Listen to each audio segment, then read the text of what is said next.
Hey, hope everyone's having a great afternoon out there. I'm getting flooded with a lot of questions about when was the first time that I realized there was more to this than just fireworks and playing cards.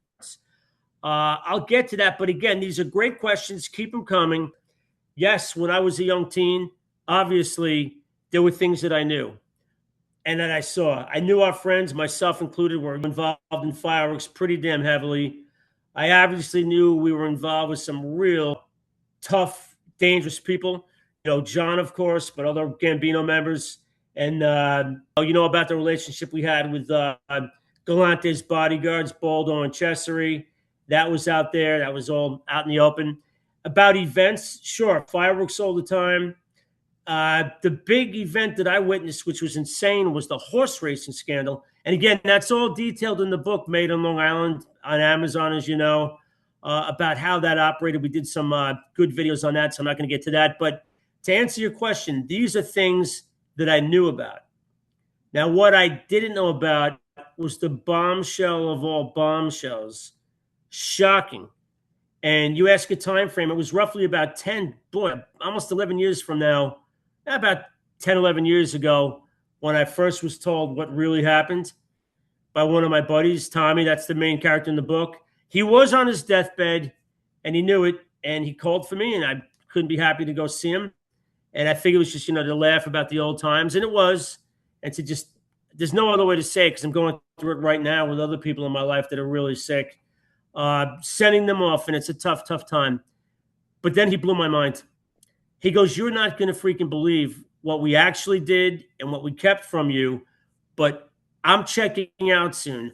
I want this story told."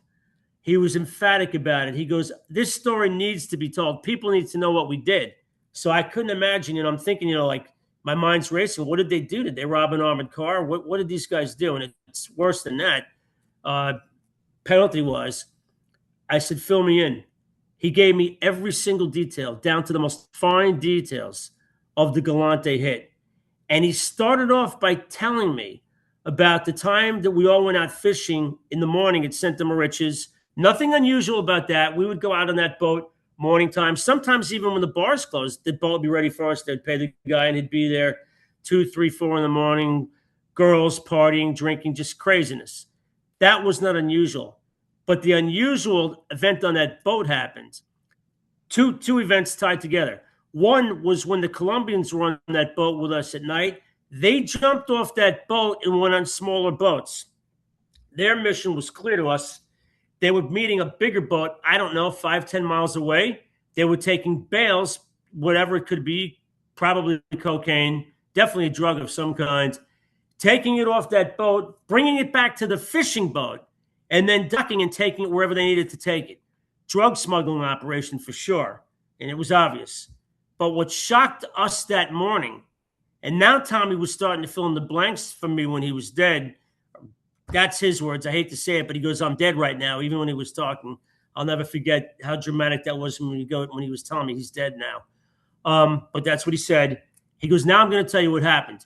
What I thought and some of the other guys thought was that our guys thought they could make a fast buck, do the same exact thing, jump off the boat, which we saw them do, get in a smaller boat, leave, and they came back a long, long time, like 5, 6 hours, where the Colombians, it only took them maybe an hour and 15 minutes, hour and a half or something like that. So we were pissed off at them, number one, for not telling us what they're doing, but number two, we really thought they had broken, John's rule about dealing drugs.